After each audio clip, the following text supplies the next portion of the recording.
आइए हम एक वचन पढ़ेंगे। भजन संहिता 37, 24 और 25 वचन। चाहे वह गिरे तो भी पड़ा ना रह जाएगा, क्योंकि यहोवा उसका हाथ थामे रहता है। मैं लड़कपन से लेकर बुढ़ापे तक देखता आया हूँ, परंतु ना तो कभी धर्मी को त्यागा हुआ और ना उसके वंश को टुकड़े मांगता देखा है। आमीन। यहाँ पर लिखा है मैं लड़कपन से लेकर, या ऐसा कह सकते हैं बच्चे से लेकर बुढ़ापे तक देखता आया हूँ कि मैंने आज तक धर्मी को कभी त्यागा हुआ नहीं देखा है और ना उसके बच्चों को कभी टुकड़े मांगते देखा है। ये दाऊद कह रहा है, दाऊद ने इस बात को लिखा है। आज स्पेशल माँ बाप इस वचन को ध्यान से सुनिए। कब लिख रहा है? जब वो बूढ़ा हो गया। मैंने आज तक धर्मी को कभी त्यागा हुआ नहीं देखा है और ना उसकी संतान को टुकड़े मांगते देखा है। वचन में लिखा उसकी जो आंखें हैं ना, वो धर्मियों पर सदा लगी रहती है।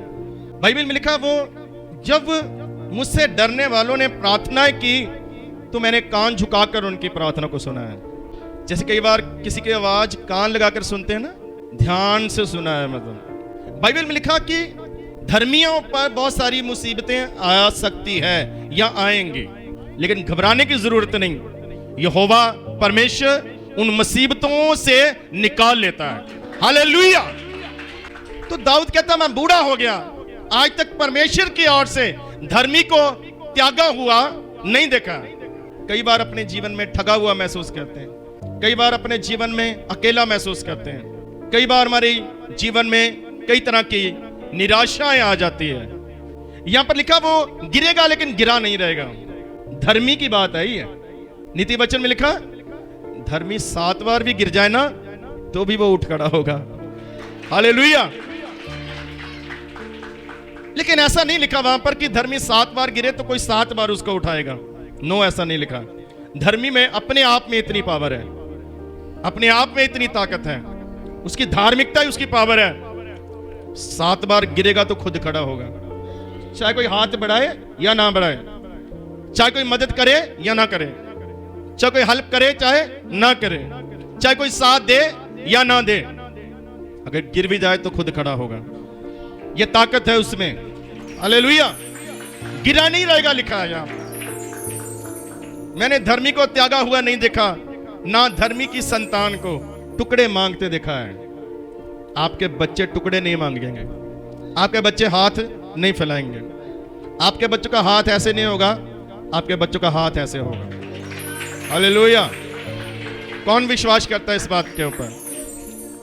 वचन में लिखा है भजन संहिता 112 में नंबर 2 आयत में, जो धर्मी की संतान है वो पृथ्वी पर ताकतवर होंगे और उसकी पीढ़ी मुबारक हो जाएगी।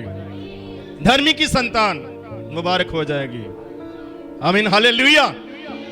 टुकड़े मांगते नहीं देखा है। ये परमेश्वर का वचन कह रहा हूं मैं। परमेश्वर कहता है धर्मी जो है वो क्या करेगा? बांटेगा, वो कंगालों को देगा। धर्मी,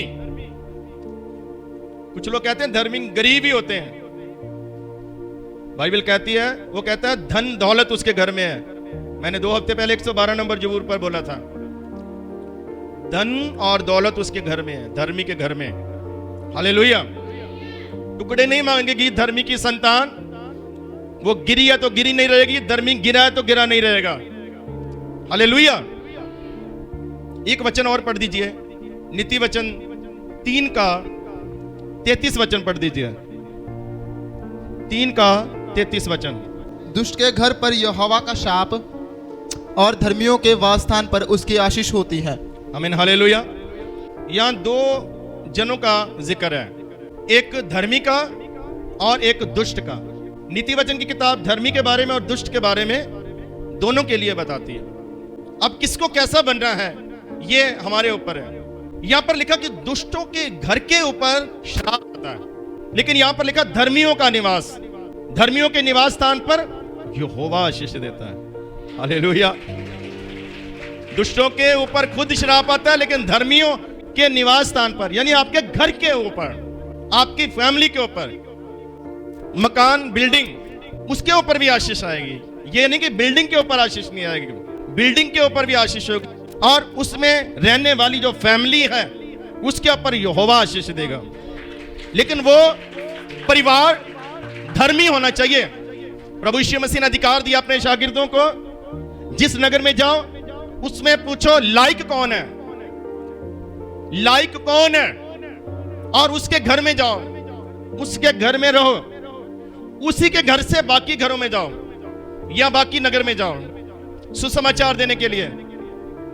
लेकिन जब तुम उस घर में जाते हो तो जाते ही उस घर की सुख मांगो, उस घर के लिए सलामती मांगो। लेकिन वहां पर स्पेशल लिखा है यदि वो परिवार या घर लायक होगा तो तुम्हारी प्रार्थना लगेगी, तुम्हारी मांगी हुई शांति आएगी। लेकिन अगर वो लायक नहीं होगा तो तुम्हारी शांति नहीं आएगी। इसका मतलब जो सलामती है, सुख है, सुविधाएं हैं, आशीषें हैं, वो तीन लोगों पर निर्भर करता है। नंबर एक परमेश्वर के ऊपर, जिसने सलामती देना है, जिसने आशीष देना है। नंबर दो उनके ऊपर जिन्होंने मांगना है, वो कौन है? सेवक, परमेश्वर के लोग। वो घर में जाएंगे और आशीष को मांगेंगे। नंबर तीन आशीष लेने वाले लोग, जिनके लिए मांगा गया। ये तीनों का रोल है उन्नति में, आशीष में, सलामती में, चंगाई में, कुछ भी हो, ग्रोथ में तीन लोग शामिल हैं। इन तीनों में से किसी को भी एक साइड पर नहीं कर सकते। अगर परमेश्वर सहमत है, दास सहमत नहीं है, लेकिन वो फैमिली सहमत है, तो भी नहीं होगा। हालेलुया। अगर हम दासों को साइड पर निकाल देते हैं कि डायरेक्ट तार जोड़ेंगे तो ब्लास्ट भी हो सकता है। डायरेक्ट तार नहीं जुड़ेगा, किसी के थ्रू होकर जाएगा। परमेश्वर इस्राएलियों को सीधा निकाल सकता था, लेकिन सीधा नहीं निकाला, मूसा को भेजा, तू निकाल कर लेकर आ। मूसा गया और निकाल कर लेकर आया। कई बार इस्राएलियों ने गलती की, इस्राएलियों ने कई बार गलती की, मूसा को एक साइड पर करने की कोशिश की। कई बार उन्होंने कहा, कुछ लोग इकट्ठे हुए, मूसा के अपने ही इकट्ठे हुए, जिनके ऊपर सबसे ज्यादा भरोसा करता था, उसकी बहन, उसका भाई, कुछ और लोग जो उसके प्रधान चुने हुए थे। कई बार बगावत कौन करता है? अपने खड़े किए हुए, अपने चुने हुए, अपने क्या करते हैं? बगावत करते हैं। अपने लोगों ने बगावत की मूसा के खिलाफ, उनको डांटा परमेश्वर ने। तुम कौन होते हो उसके खिलाफ बात करने वाले? अगर उसकी गलती है तो मैं देखूंगा, मैं जांचूंगा, उसका जिम्मेवार मैं बैठा हूं, मैंने बुलाया उसको, मैंने चुना है। तुम कौन होते हो बोलने वाले? परमेश्वर को इतना बुरा लगा कि उसने कोड़ी कर दिया, उसकी बहन मेरी मिरियम को कोड़ी कर दिया, सबको डांटा परमेश्वर ने। उसके बाद फिर उन्होंने तौबा की, पश्चाताप किया, रोया कर। मूसा ने प्रार्थना की, उसकी बहन चंगी हो गई। हालेलुया, क्षमा कर दिया परमेश्वर। सुनो ध्यान से, अगर दासों को बीच से निकालकर सीधा कोशिश करेंगे तो ये उनका हक चुराना हुआ। कई बार उनके हिस्से की प्रार्थना हम करते हैं, कई बार उनके हिस्से की बलि हम चढ़ाते हैं, कई बार उनके हिस्से की बंदगी हम करने की कोशिश करते हैं, लेकिन वो गलत हो जाता है, उल्टा हो जाता है काम। ये गलती शाऊल ने की थी, उसको राज्य से निकाल दिया परमेश्वर ने। उसने शमूएल के हक को लेने की कोशिश की, शमूएल की जगह खुद प्रार्थना कर दी, खुद बलि चढ़ा दी। शमूएल बोला तूने मूर्खता की है। तो मैं क्या बता रहा हूं, धर्मियों के निवास के लिए खुदावंद खुद आशीष भेजता है। जिस घर में जाओ सुख मांगो, सलामती मांगो, वो वायदा करता है मैं आशीष दूंगा। प्रेरितों के काम 3 बाब में लिखा उसने अपने दास को खड़ा किया और भेजा तुम्हारे पास कि तुम में से हर एक को उसकी पापों को निकालकर बदियों को दूर करके आशीष दे। मैंने खड़ा किया, मैं तुम्हें आशीष दूंगा, लेकिन मैं अपने दास को भेजूंगा। पहले वो बदियों को दूर करेंगे, पहले कमियों को दूर करेंगे, पहले गुनाहों को दूर करेंगे, लास्ट में तुझे आशीष देंगे। आमीन, हालेलुया। परमेश्वर ने आशीष दी हुई है, अपने दासों को आशीष दे के भेजता है। किसी के घर में अगर परमेश्वर का चुना हुआ दास आता है, जिसका हक है, वो कई बार वो भी आते हैं जिनका हक नहीं होता। हालेलुया। अगर सही से आप उनको ग्रहण करते हैं तो ये पक्का है कि कुछ ना कुछ परमेश्वर ने उनको देके भेजा है, आशीष दे के भेजा है। लायक बोला, वो परिवार क्या होना चाहिए? लायक। लायक मतलब धर्मी होना चाहिए खुदाबंद की नजर में, परमेश्वर की नजर में सही होना चाहिए। कौन है लायक? वो व्यक्ति लायक है जो लगातार संगति करता है। लगातार संगति करने का मतलब कि मैं खुदा को टाइम देता हूं, मैं लापरवाही नहीं करता। वो धर्मी है जो प्रार्थना करता है, उसको प्रार्थना की वैल्यू को पता है। जो धर्मी है वो खुदावंत के वचन को जरूर पढ़ेगा, खुदावंत के वचन को जरूर सुनेगा। वो धर्मी नहीं है जो संसार की चीजों को देखता है, सुनता है, दिन भर टीवी मोबाइल पर रिश्तेदारों के साथ बात करके, दुनिया के साथ बात करके समय गुजारता है, लेकिन प्रभु के टाइम में थक जाता है। वो धर्मी नहीं है। धर्मी वो जो प्रार्थना करता है, बाइबल पढ़ता है, जो संगति करता है। धर्मी वो है जो अपनी कमाई का 10वां हिस्सा परमेश्वर को देता है। ये भी एक धार्मिकता का पार्ट है। हालेलुया। धर्मी कौन है? जो गुनाह से दूर रहता है। धर्मी कौन है? जो परमेश्वर को पहल देता है। धर्मी कौन है? जो पाप हो भी जाए जाने जाने में तो उसके अंदर पछतावा होता है, उसको गिल्टी फील होता है, उसका महसूस होता है, वो अपने ऊपर ही उसको खिंच आती है, घृणा आती है अपने आप से। इसका मतलब धार्मिकता का काम आपके जीवन में हो रहा है। इसका मतलब रूह आपके जीवन में काम कर रहा है। इसका मतलब रूह आपको कायल कर रहा है। लेकिन जो गुनहगार हैं उनको पाप करके खुशी होता है। वो दूसरे को भी बताएंगे मैंने ये गलती की, उसको पता ही नहीं चला, मैंने ये पाप किया, वो खुश होंगे। लेकिन धर्मी जो है वो पाप करता नहीं, अगर हो भी जाए जाने जाने में तो वो खुश नहीं होता, वो दुखी होता है। दाऊद में ये चीज थी, उसने पाप तो किया लेकिन दुखी हो गया, उसको अंदर से ना घृणा लगे अपने आप से। वो खाना खाना बंद कर दिया, फास्टिंग की प्रार्थना करने लगा। उसको अपने आप को खुद बुरा लग रहा था अपने आप के ऊपर। हालेलुया। मैं क्या बता रहा हूं? धर्मी और दुष्ट। धर्मी के घर में क्या है? आशीष है, यहोवा आशीष देता है। लेकिन गुनहगार, उसके ऊपर आशीष खुदा नहीं देता, शैतान दे सकता है, लेकिन शैतान मिलावट वाली आशीष देता है। कौन सी आशीष? मिलावट वाली, सोग वाली आशीष। सोग मिक्स करेगा आपकी खुशी में। क्या करेगा? सोग मिक्स करेगा। पहले खुशी होगी लेकिन बाद में सोग होगा, बाद में पछतावा होगा। मैंने अपनी लाइफ में बहुत सारे लोगों को देखा है जिन्होंने गुनाह से धन को कमाया, पाप से दौलत को कमाया, लेकिन मैंने देखा उनके बच्चों के ऊपर पड़ते हुए, मैंने देखा उनके परिवार के ऊपर उसका असर पड़ते हुए, मैंने देखा उनको पछताते हुए। हालेलुया। आपने भी देखा होगा इस संसार में। लेकिन खुदा कहता मैं यहोवा के जो धर्मी लोग हैं, परमेश्वर कहता मैं आशीष दूंगा। धर्मियों के निवास स्थान पर आशीष आएगी ही आएगी। कौन देगा? यहोवा। हालेलुया। खुद परमेश्वर।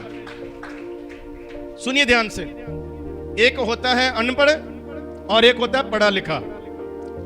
अनपढ़ अगर किसी ने अपने नाम के साथ जोड़ना है, उसको कुछ नहीं करना पड़ेगा, कुछ भी मेहनत करना नहीं पड़ेगा। वो स्कूल ना जाए, ना पढ़े, तो वो लोग उसको क्या बोलेंगे? ये अनपढ़ है। कई जगह पर उसको अनपढ़ भी लिखना पड़ेगा।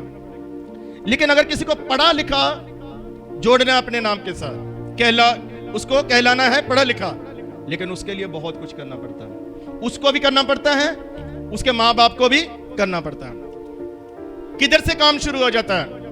1.5-2 साल से पढ़े लिखे का काम शुरू हो जाता है। माँ बाप उसको घर में सिखाते हैं A for Apple, B for boy, है C for कैट। छोटे छोटे हैं जब, वहां से शुरू हो जाता है। फिर स्कूल में भेजते हैं। बच्चों के उठने से पहले माँ बाप उठते हैं, उनकी वर्दी तैयार करते हैं, यूनिफॉर्म प्रेस करते हैं, नाश्ता तैयार करते हैं, क्योंकि ये बच्चा आने वाले समय में पढ़ा लिखा कहलाएगा।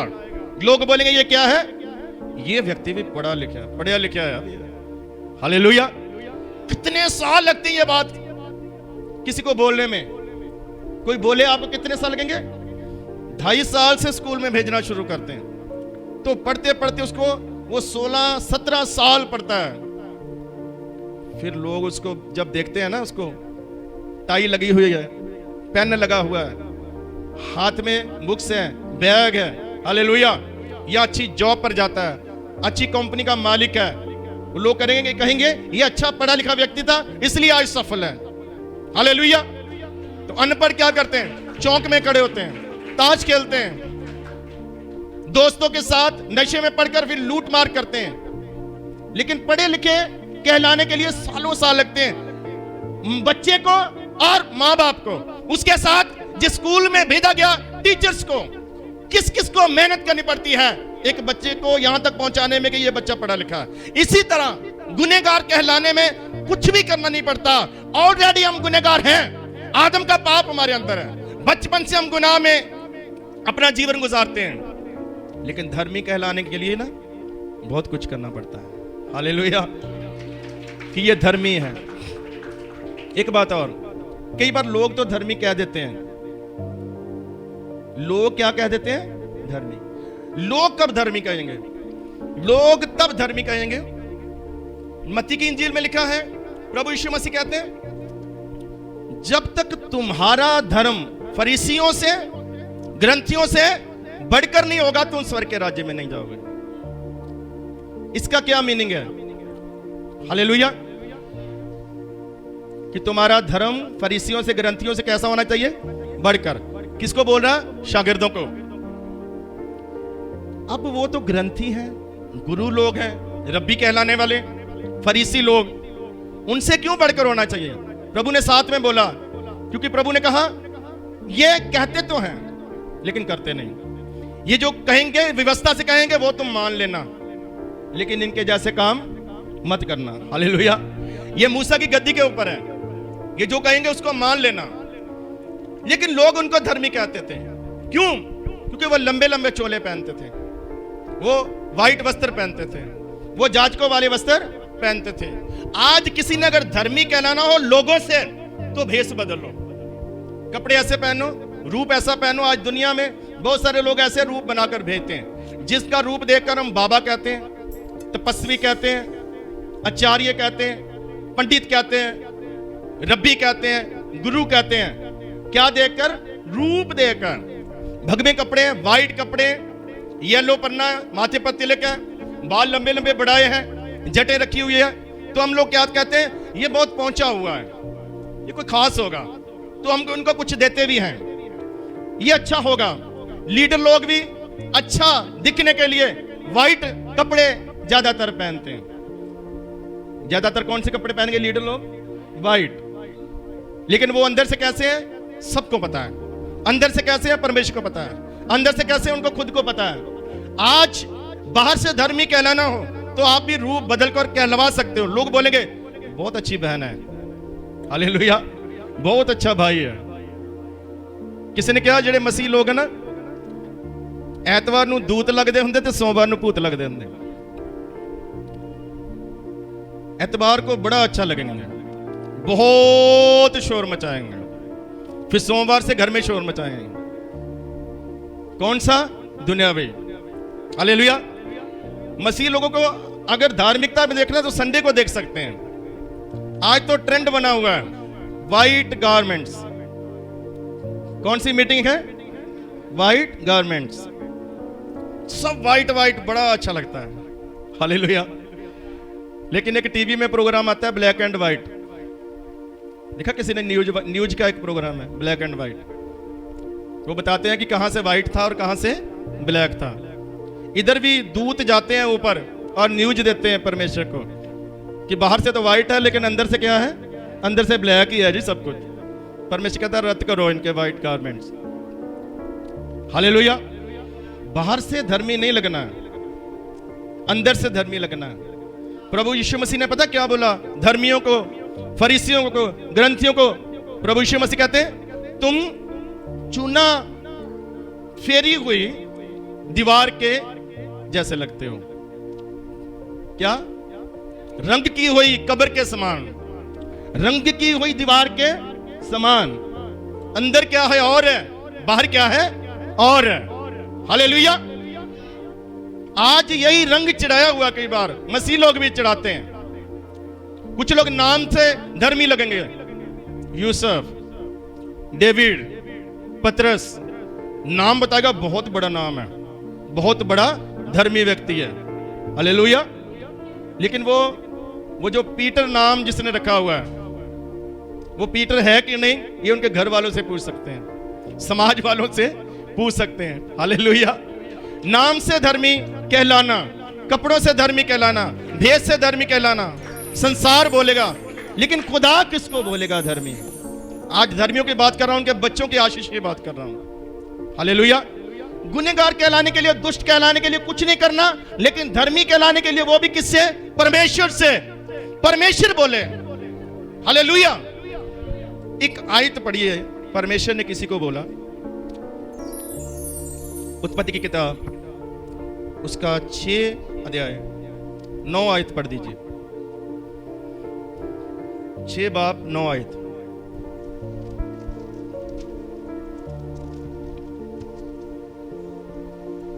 नूह की वंशावली यह है, नूह धर्मी पुरुष और अपने समय के लोगों में खरा था, और नूह परमेश्वर ही के साथ साथ चलता रहा। और हालेलुया।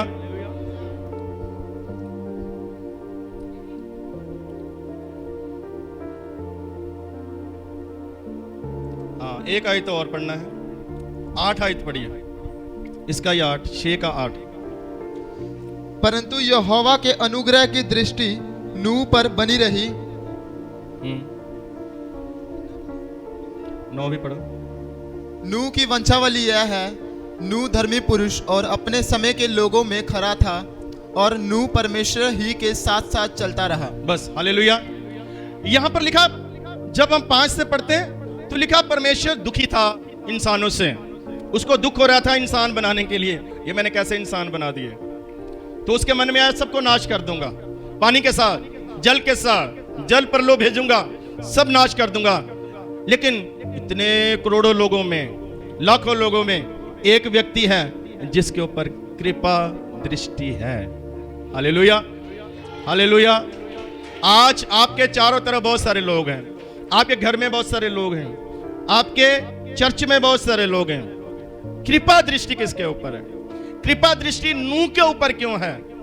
ये इसलिए है, लिखा नूह अपनी पीढ़ी में धर्मी पुरुष था, धर्मी मनुष्य था, और परमेश्वर के साथ चलता था। धर्मी क्यों है? कारण भी बताया, क्योंकि वो परमेश्वर के साथ चलता था। आज कौन है धर्मी? जो दुनिया के साथ चले, संसार के साथ चले। कुछ लोग कहते हैं जी समय के साथ चलना पड़ता है, कुछ लोग कहते हैं संसार है जी, संसार के साथ चलना पड़ता है। लेकिन बाइबल कहती है संसार के सदृश्य ना बनो, संसार के जैसे ना बनो। ये भी तो है ना, एक बंदा करोड़ों में एक ही नजर आया, कौन? नूह, जो परमेश्वर की नजर में क्या है? धर्मी है। क्या संसार आपको कुछ भी बोले, क्या परमेश्वर आपको धर्मी कहता है? लिखने वाले ने धर्मी बोला। लिखने वाला कौन है? 5 किताबें मूसा ने लिखी है, माना जाता है। पहली 5 किताबें मूसा ने लिखी। मूसा तब था भी नहीं, परमेश्वर ने उसके ऊपर प्रकट किया। मूसा ने लिखा, लिखवाया किसने? तिमोथियुस की पत्री में लिखा, रूह लिखता है, रूह लिखवाता है, सब वचन रूह की तरफ से। रूह ने लिखवाया नूह को धर्मी बोल। वो अपनी पीढ़ी में क्या है? वो बोलो धर्मी और खरा। इसका मतलब खरा व्यक्ति धर्मी है, जो खरा नहीं है वो धर्मी क्यों धर्मी है? वो परमेश्वर के साथ चलता है, संसार के साथ नहीं चलता। हालेलुया। रखड़ी बांधते हैं, बंधवाते हैं, संसार के साथ चलते हैं। क्या करते हैं? वो बोलो पटाखे बजाते हैं तो संसार के साथ, गाली निकालते हैं, संसार के साथ चल रहे हैं। चुगलियां करते हैं, संसार के साथ चल रहे हैं। क्रोध करते हैं, संसार के साथ चलते हैं। गुस्सा और क्रोध में फर्क है। गुस्सा जब हद से बढ़ जाए उसको क्रोध बोला जाता है। समझे आपके? नहीं, गुस्सा करना सही है, हमारे अंदर प्रभु ने डाला, ये जो भी सब सही है। इसीलिए लिखा गुस्सा कर गुनाह ना कर। तेरे गुस्से की लिमिट है। कब तक है गुस्से की लिमिट? गुस्से की लिमिट शाम तक है, सूरज ढलने तक। लेकिन क्रोध की कोई लिमिट, वो तो सालों साल चलता है। तेरा गुस्सा नफरत में ना बदल जाए, नफरत की लिमिट नहीं है। नफरत पीढ़ियों पीढ़ी भी जा सकती है। गुस्सा कर गुनाह मत कर। गुस्से में गाली देना, गुस्से में नफरत करना, गुस्से में किसी का नुकसान करना, वो क्रोध है, वो गुनाह है। हालेलुया। मैं क्या बता रहा हूं? ये संसार के साथ चलने वाली चीजें हैं, संसार के रीति रिवाजों में शामिल होना। हालेलुया। दुनिया में बहुत सारे रीति रिवाज हैं। शादी के समय दुनिया में बहुत सारे रीति रिवाज हैं, त्योहारों के ऊपर। अगर हम उनमें शामिल होते हैं, हालेलुया। तो हम संसार के साथ चलते हैं, लेकिन नूहा संसार के साथ नहीं चल रहा था, संसार में रह रहा था, लेकिन चल परमेश्वर के साथ रहा था। हालेलुया, सब बोलिए हालेलुया। जो किश्ती है ना, किश्ती ये पानी में रह सकती है, बोलो जरा, किश्ती पानी में चल सकती है, लेकिन रूल ये है, कानून ये है कि पानी किश्ती के अंदर नहीं आ सकता। पानी किश्ती के अंदर आ गया तो किश्ती गई, बड़े बड़े जहाज भी डूब जाते हैं। आप पानी के अंदर रह सकते हैं, लेकिन पानी आपके अंदर नहीं आ सकता। आप संसार में रह सकते हैं, लेकिन संसार आपके अंदर नहीं आना चाहिए। संसार के काम आपके अंदर आने नहीं चाहिए। दुनिया के काम आपके, दुनिया के रीति रिवाज आपके अंदर आने नहीं चाहिए। इसलिए लिखा है 91 में धर्मियों के विषय में, वो कहता तेरे इर्द गिर्द 10,000 गिरेंगे, लेकिन जिस वबा ने, बीमारी ने वो 10,000 गिराए, तुझे छू नहीं पाएगी, तेरे नजदीक नहीं आएगी, तेरे उधर इधर गिरेंगे। हालेलुया। कोरोना के समय में गिर रहे थे ना इधर उधर तेरे चारों तरफ, लेकिन तुझे कुछ नहीं हुआ। हालेलुया। ये किन के विषय में है? जिनके इर्द गिर्द पानी तो है, गुनाह तो है, लेकिन उनके अंदर नहीं आता। उनके इर्द गिर्द डिगेंगे, गिरेंगे जरूर, लेकिन उनके अंदर नहीं आएंगे। हालेलुया। संसार से नहीं निकले हैं, इसलिए आशीष नहीं है। संसार के साथ चल रहे हो। नूह धर्मी है, आखिरी बात बोलकर प्रार्थना कर रहा हूं। नूह धर्मी है क्योंकि वो खरा है। खरा कौन है? जिसके अंदर गुनाह नहीं है, जिसके अंदर पाप नहीं है, जो शैतान के सामने झुकता नहीं है। कई बार शैतान कहता है एक बार झुक जा, कौन सा कोई देखता है, कौन सा किसी को पता है। जब यूसुफ पोटीफोर के घर में था, उसकी पत्नी उसको कहने लगी मेरे साथ तू संबंध बना। आज कोई नहीं है घर में, कोई नौकर मालिक कोई नहीं है, कोई नहीं देखता। यूसुफ वहां से भाग निकला। क्यों? यूसुफ ने सोचा कोई नहीं देखता, लेकिन एक है जो देखता है।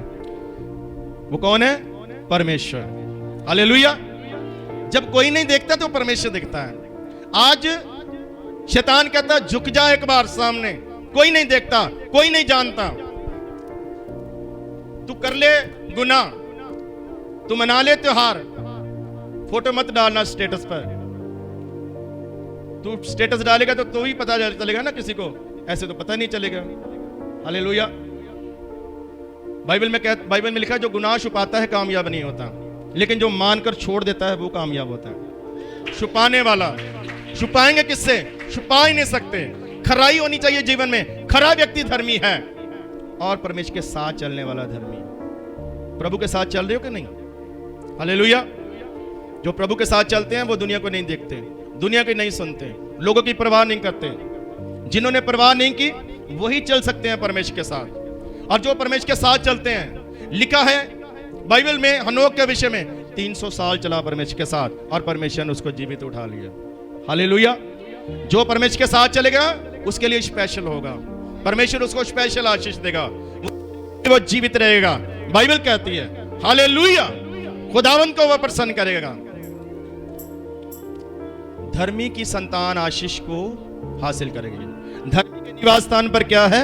आशीषें हैं। दुष्टों के निवास स्थान पर क्या है? श्राप है। हालेलुया। नूह को चुना, उसको कहा किश्ती बना।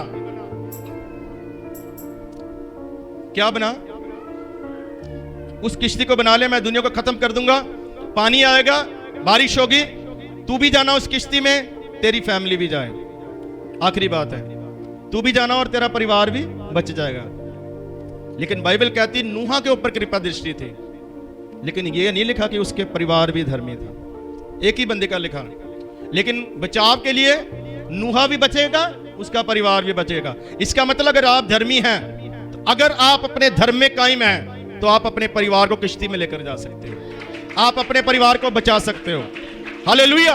आप अपने बच्चों को बचा सकते हो, अपने पति को, अपनी पत्नी को बचा सकते हैं। यहां पर बहुत सारी बहनें हैं, हालेलुया, उनके बच्चे या उनके पति इधर नहीं है, लेकिन मैं आपको विश्वास से कहना चाहता हूं, धार्मिकता में बने रहो, आप उनको बचा पाएंगे। हालेलुया। वो भी बैठेंगे आपके साथ, लेकिन आपकी धार्मिकता की जरूरत है परमेश्वर को। परमेश्वर ने उसको इतना बड़ा जहाज बनाने के लिए बोला। अगर मैं होता तो मैं कहता मैंने तो कभी बनाया नहीं। सही कह रहा हूं कि नहीं? क्या नूहा जहाज बनाने वाला था? वो कहता मैंने जी कभी बनाया नहीं, वो भी इतना बड़ा, मैं कैसे बनाऊंगा, मेरे बच्चे कैसे बनाएंगे? परमेश्वर ने उसको नक्शा भी बताया। हालेलुया। परमेश्वर उसको बता रहा था, साथ में नूहा कर रहा था। हालेलुया।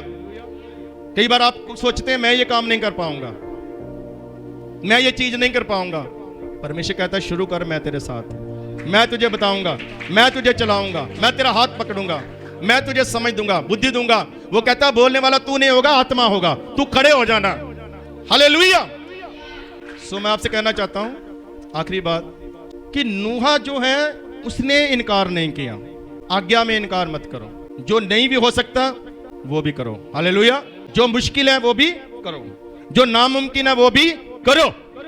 आज्ञा मानो परमेश्वर की। जब शुरू करेंगे तो परमेश्वर उस आज्ञा को पूरी करने में सहायता करेगा। नूहा ने जहाज बना लिया, टाइम तो बहुत लग गया, लेकिन नूहा ने जहाज को बना लिया, उसका परिवार बच गया। हालेलुया। एक व्यक्ति धर्मी अपने बच्चों को बचाने का कारण बना, आप अपने बच्चों को बचाने का कारण बनेंगे। धर्मी अपने बच्चों को आशीष देकर जाता है। हालेलुया।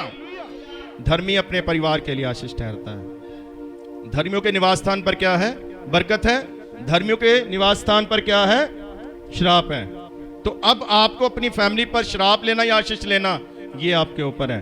धार्मिकता के काम करो, धर्मी बनो, प्रभु के साथ सही चलो, चर्च के साथ सही चलो, कलीसिया के साथ सही चलो, अपने पत्नी, अपने पति, अपने बच्चों के साथ सही चलो, अपने पड़ोसियों के साथ सही चलो, अपने पास्टर के साथ सही चलो, वफादार बनो। हालेलुया। वफादारी धर्मी है तो आप जरूर आशीष पाएंगे। आमीन। हालेलुया। आज का विषय समाप्त तो नहीं हुआ, लेकिन आज मैं यही छोड़ रहा हूं, टाइम काफी हो गया। खुदा ने चाहा तो अगली बार सीखेंगे। आंखें बंद करेंगे और सब परमेश्वर का धन्यवाद करेंगे।